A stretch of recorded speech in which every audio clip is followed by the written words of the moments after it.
అందరికీ నమస్కారం. ఇప్పుడే సరిగ్గా 10 నిమిషాల క్రితం సుప్రీంకోర్టులో చాలా బలమైన వాదోపవాదాలు జరిగిన పిదప సుప్రీంకోర్టు ఫైనల్గా జడ శ్రావణ్ కుమార్ గారు వేసిన పిటిషన్ని కొట్టివేయటం జరిగింది. గతంలో స్టే ఎందుకు వచ్చిందో కూడా నేను కొన్ని ప్రెస్ మీట్స్లో చెప్పాను. హైకోర్టులో జరిగిన విషయం అక్కడ తెలియచేయకుండా ex parte status quo order తీసుకోవడం జరిగింది. ఖచ్చితంగా విచారణకు వచ్చినప్పుడు విజయం శ్రీరామునిదే అని చెప్పి నేను స్పష్టంగా పేర్కొనటం జరిగింది.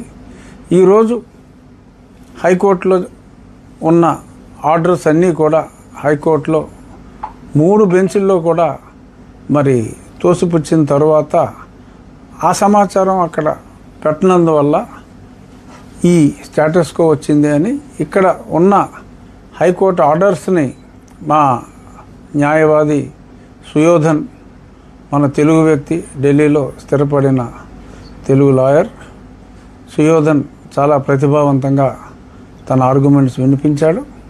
రాష్ట్ర ప్రభుత్వం తరపున కూడా ప్రేరణా సింగ్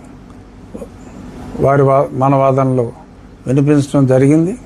అన్ని అనుమతులు సక్రమంగా తీసుకున్న తరువాత అది ప్రభుత్వ స్థలము అని చెప్పి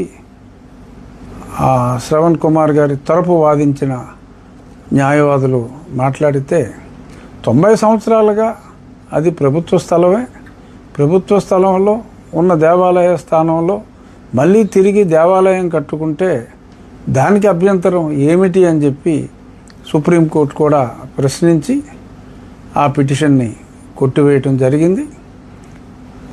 ఆల్రెడీ చెప్పాను నేను, గన్నవరం దగ్గర దేవాలయం వేగవంతంగా పూర్తవుతుందని. సుమారు 70% పనులు అయిపోవచ్చుని. మిగిలిన 20% కూడా రాబోయే నెల రోజుల్లో పూర్తయిపోతాయి. ఒక సైట్లో గతంలో ఫౌండేషన్ వర్క్ ఆల్మోస్ట్ పూర్తి చేశాం.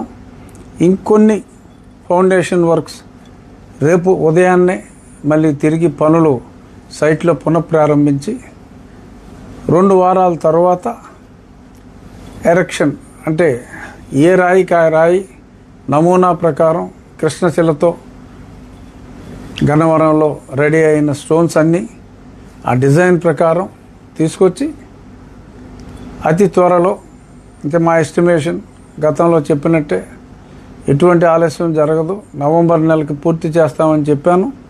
దాని ప్రకారమే ఖచ్చితంగా నవంబర్ నెలాఖరికి పూర్తి చేసే దిశగా అహర్నిశలు రామభక్తుల సహాయంతో దాన్ని పూర్తి చేసి, స్థలం చిన్నదైనప్పటికీ 4 సెంట్ల స్థలం అయినప్పటికీ సర్వాంగ సుందరంగా ఒక చక్కటి డిజైన్తో ఆ రామాలయాన్ని పూర్తి చేస్తామని చెప్పి అందరికీ చెప్తూ, ఇక సరే న్యాయవాదిగా వారికి క్లయింట్స్ వచ్చుండొచ్చు. జడ శ్రావణ్ కుమార్ గారికి అంతిమంగా సుప్రీంకోర్టు తీర్పు వచ్చింది. ఇక గొడవలకి స్వస్తి పలికి నా మొత్తం అందరికీ కూడా నేను చెప్పేది, అన్ని మతాల వారికి కూడా నేను చెప్పేది ఏంటంటే, మత సామరస్యంతో మనం ఉండాలి.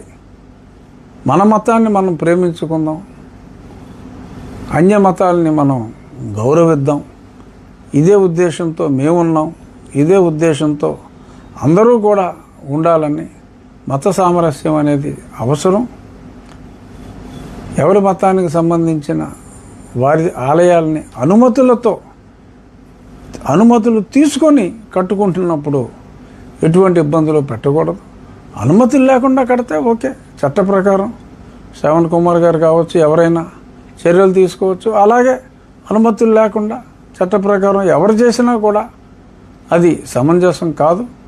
అనుమతులు ఉన్న చోట ఇబ్బంది పెట్టడం సమంజసం కాదు అని మరొకసారి అందరికీ విజ్ఞప్తి చేస్తూ, మత సామరస్యంతో మనం అందరం కలిసిమెలిసి ఉందాము. మన దేవుణ్ణి మనం పూజించుకుందాం. అన్యమతానికి సంబంధించిన దేవుళ్ళని గౌరవించుకుందాం అని చెప్పి మరొకసారి తెలియజేస్తూ, జై శ్రీరామ్. ఈ పోరాటంలో శ్రీరాముని విజయాన్ని ఆకాంక్షిస్తూ కొన్ని లక్షల మంది ప్రజలు నాకు రెగ్యులర్గా మెసేజెస్ చేశారు. వారందరికీ కూడా నా హృదయపూర్వక నమస్కారాలు, పాదాభివందనాలు. ధన్యవాదాలు.